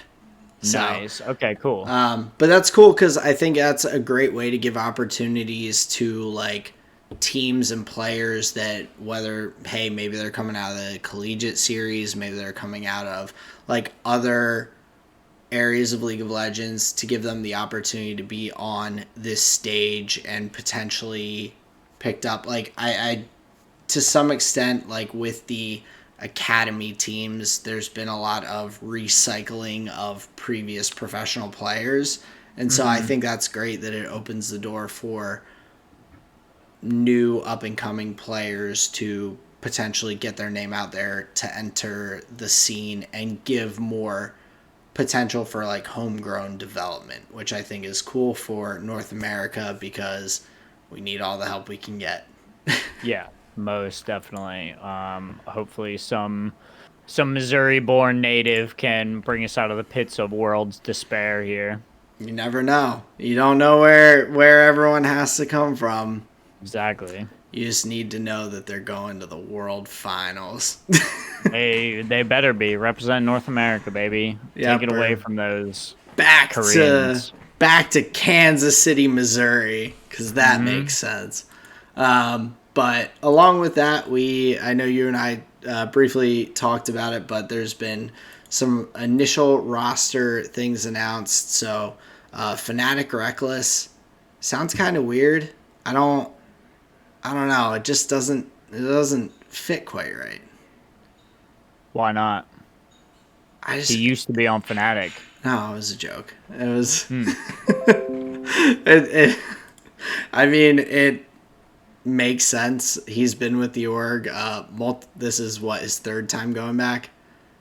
He had one original, then he went to what was Froggen's weird team that was an A? Alliance. Alliance, and then he went back to Fnatic. Then he went to G2, and then Carmine Corp, and then now back to Fnatic.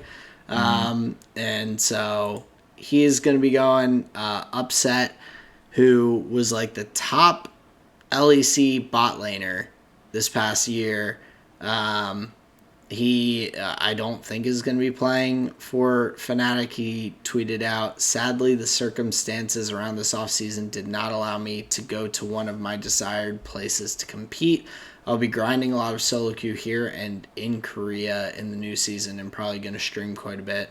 I'm confident in my return in great form." So, Nice. Upset, not going to be playing for Fnatic this coming year, but I mean, I think that that's a kind of bad reaction decision to just drop him after the performance he like put on throughout the like spring and summer split for Fnatic. Yeah, but I guess maybe the performance at Worlds wasn't what they wanted, so they, had to look for a change. Surprising change to choose that, but you can't blame the team for just looking in a direction. It's weird. I think in previous years I had a slightly different perspective on this, but like with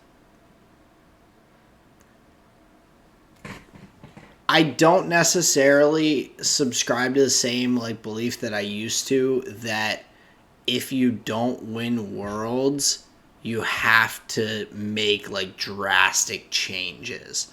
And like I'm not saying that if there's a very like blatant like issue in your team or something like that you shouldn't change, or you should just be like, well, we made it to the world championship, so we should be content and try again. Like, but there's also, it seems to be a little bit of a just like almost instinctual or like a gut like, up, things didn't go bad, we have to change like super hard. And like I think there should be a happy medium, like, hey, is as a coach or an owner or a manager, like, hey, is there a huge problem that we see?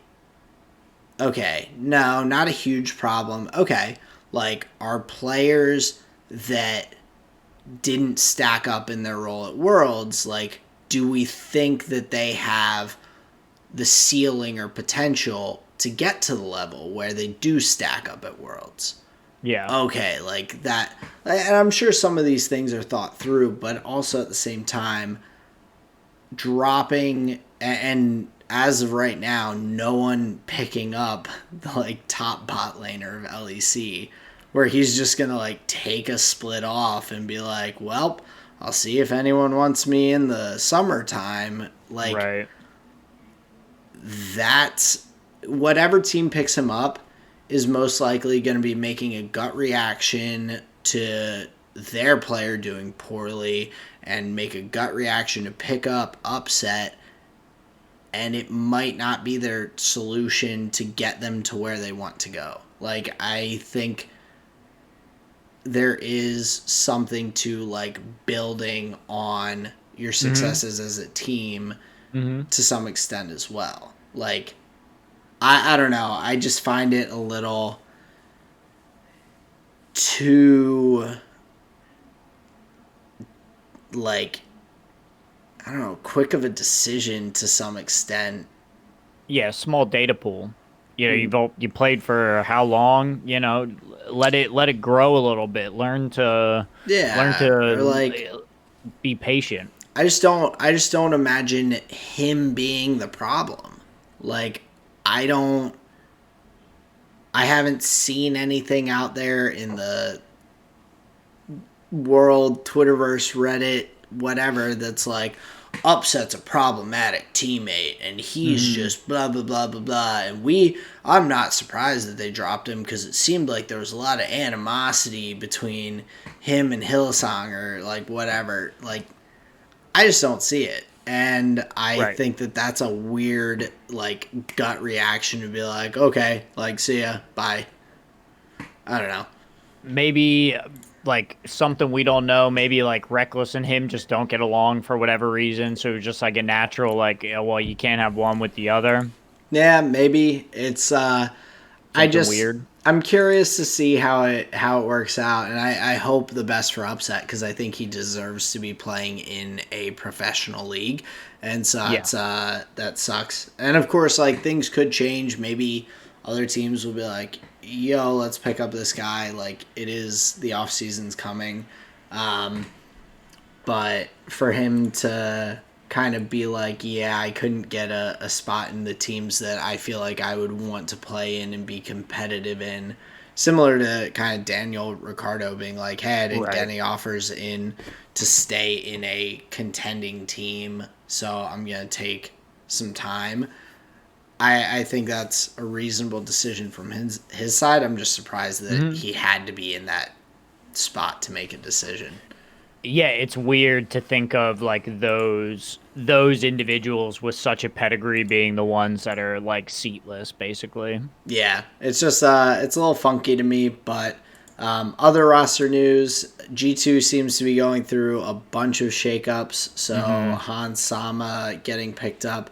I forget who they were planning for their support, but I believe that Hans Sama had someone that he wanted to specifically play with that support. Maybe it's Flackid. I'm not sure. But Gotcha. then Jose Diodo being picked up most likely by G2 as well. It looks like Hmm. there's an agreement for him to be the jungler and replace Yankos on the team. That's a definite downgrade. I would say so. I Yeah. was I'm not expecting G2 to necessarily be like as big of contenders, um, picking up kind of some of the just slightly above average players from that had played in NA.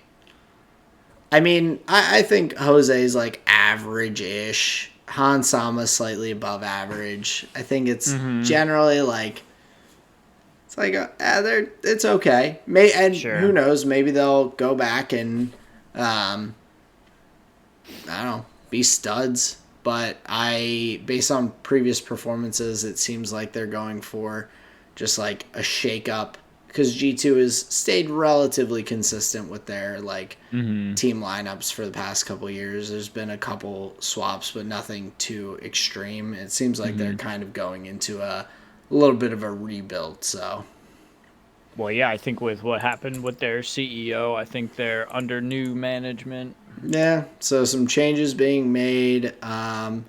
One just other side note from the LCS is Double Lift is apparently considering coming back. I don't know where or to who. I think it sounded like 100 Thieves, potentially with him and Bjerg possibly in the mid lane might be an option. With Team Liquid going for more of a rebuild as well. I think that could be a potential landing spot, but who knows? It's Yeah, still it's an still interesting question. yeah, and I mean with Double Lift, like, I don't think there's any concerns that he'll be able to perform at a LCS level. But I don't know if the old man's club will have what it takes to perform at international tournaments. Yeah, So that would be my worry. yeah, but I mean, I don't think it's a horrible thing because I haven't seen enough talent from our academy leagues to be like, Sure. oh yeah, like get rid of this guy or like don't let this guy back in who's been Right. a Go for this mainstay guy. for years. Like let's go for the rookie and like wing it. So I don't hate the idea, but I also am like, I'm not expecting. I'm not setting my expectations too high. Yeah, well, no, of course not. I mean, Bjergsen came back, and that was just like kind of lackluster, you know. He was good, Hmm. but like not like dominant like he had been Right. in the past. So yeah, a lot of different just news that we'll start getting more and more of course, through the off season with League of Legends. So um, plenty ahead of us, but a great season behind us, and with a phenomenal World Championship tournament. So Yeah, I agree. I think this was a super fun season. I'm happy that we were able to catch so much of it. I think we had some just really good League of Legends overall. This World Championship was a super exciting one. I'm happy that, we were tuned in and here for it, because this was a truly a Cinderella story for the ages. Like yeah, dude, wild, wild. I'm super it's happy to have bared witness and like have seen it.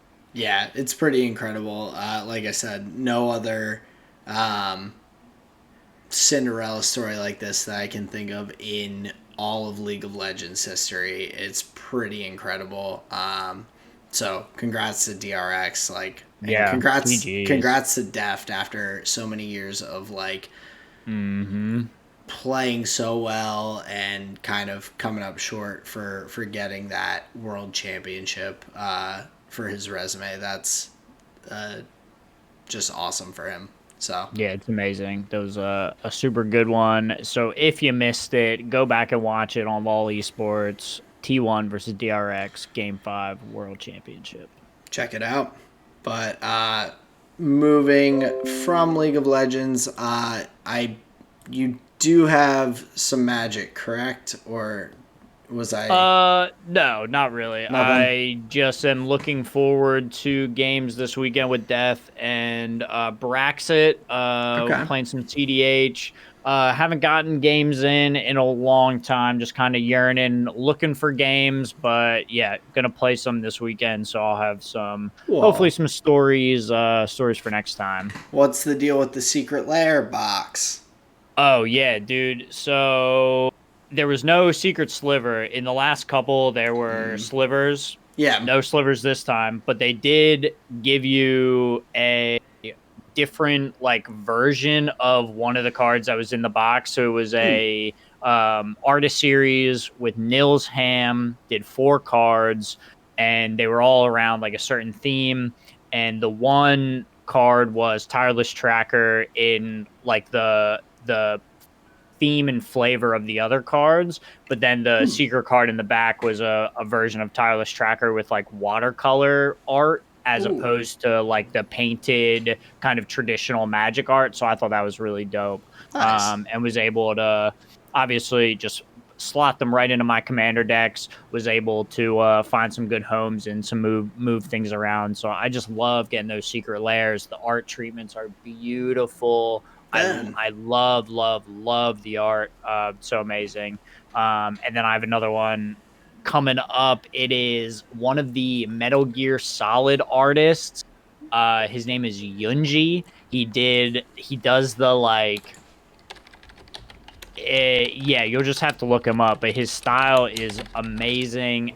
Metal Gear Solid has been using his artwork for a long time, and I was super stoked when I saw, and like I just had to see the cards, and I knew it was him. I was like, oh my god, they paired with this guy, and I was just super excited. So very much looking forward to that one. So Nice. just a little bit of magic there. Just looking forward to some cards, just upgrading my commander decks.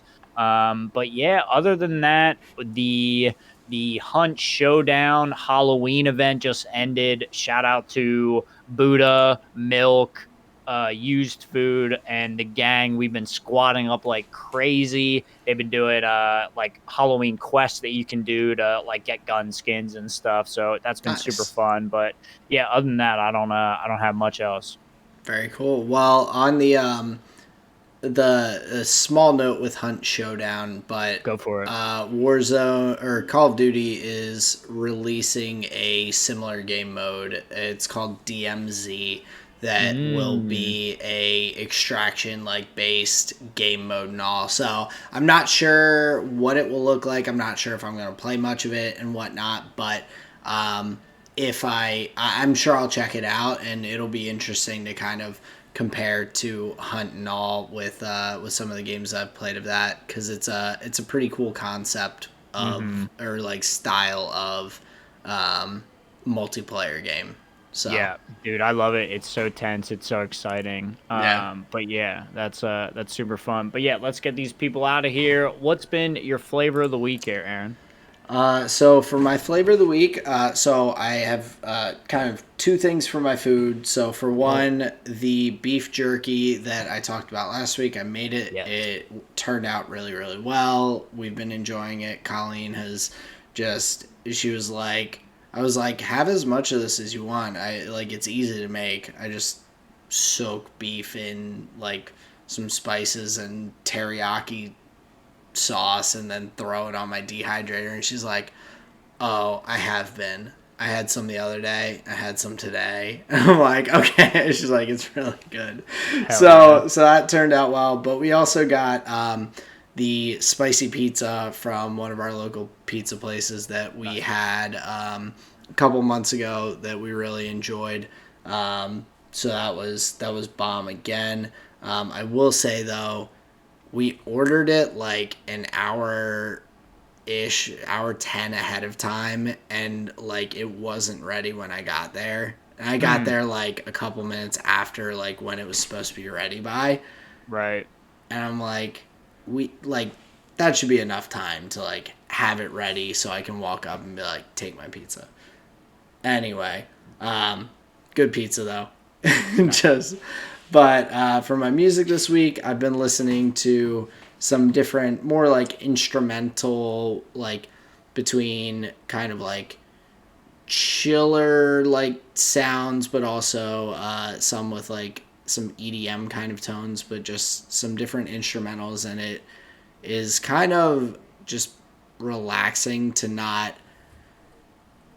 to just have like some quiet, I guess, with my brain where I'm just like letting, just like chilling with the music. There's no lyrics, there's no like singing along necessarily.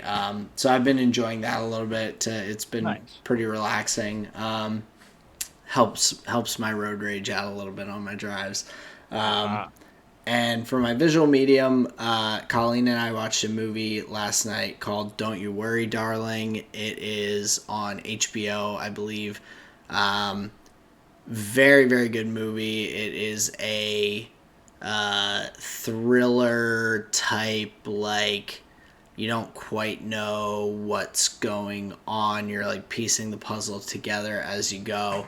mm-hmm. Um, Colleen and I both had similar guesses about like what was actually going on, and we were like sort of on but not quite, and so Gotcha. it like kept us guessing, That's was neat. like had us like intrigued and kind of like sucked in throughout the movie. So definitely would recommend it. Don't You Worry, Darling on HBO.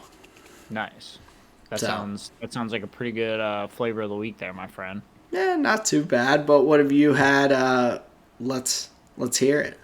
So my music here for the week, Star Walking by Lil Nas X, just super fucking hype. Obviously, I just heard it all weekend, like watching the games, watching the clips, going back, watching the games. So yeah, just that song's been in my ear the whole time, and I love it. I kind of really enjoy the world songs that they do.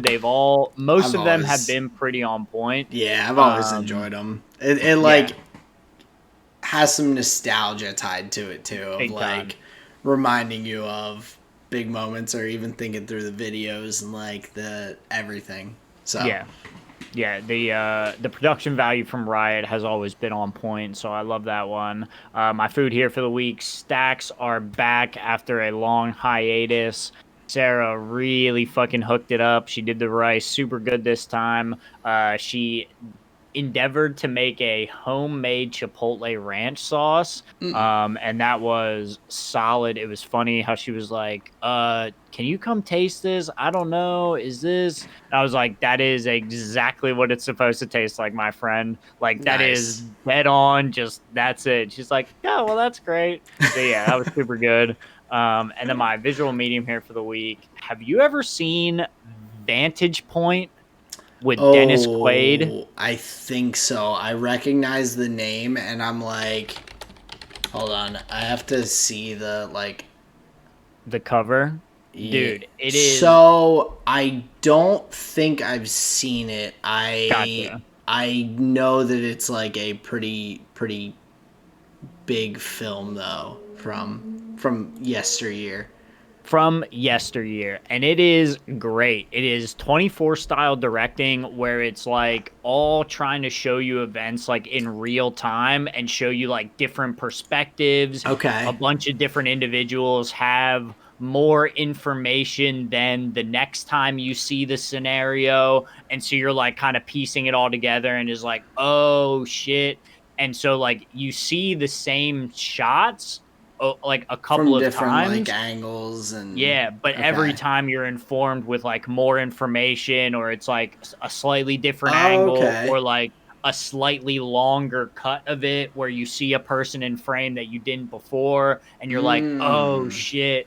So it's a pretty cool movie. I'm not going to say it's like great Okay. or good or whatever. It's just cool. I really like that style, and how it like it the movie tries to like adhere to its own rules and adhere to Mm. the its own timeline that it's setting up, and I think that's really fun. Nice. And it's just like good action. But Forrest Whitaker plays the like just the civilian with the camera in the scenario. Mm. Dude, his performance is like just worth seeing. It is Nice. wonderful. So Okay. Vantage Point was my flavor of the week here. That's a fun movie. Nice. I Yeah. will definitely have to check it out because I've heard Hell of, yeah. like of the movie previously, Mhm. and I think that's an interesting like it's a very unique style Yeah. to like do a movie in, and I think that it's always interesting to see like a different way of doing something like that. So very cool. Yeah, because it is just like action movie, political intrigue, like, just like action hero, whatever. But if you do it like with an interesting like template or format, Mm. it spices up the genre in a way Oh where you're yeah, like, yeah, I'm familiar with all this, but it's like it's fun and new, and it's like I'm okay with right. it. Yeah. Absolutely. It's not Yeah, you're it's not sweet. just like I've seen this movie before with a different name. So Exactly. nice, very cool. Well, that does bring us to the end of this week's episode. Of course, as always, thank you everyone for listening. We really appreciate it week after week. You can find us on Spotify, Google Podcasts. Check us out on YouTube. Hit us up on Twitter. But yeah, thank you all again for joining us for another episode. Looking forward to next week and recapping the Brazilian Grand Prix.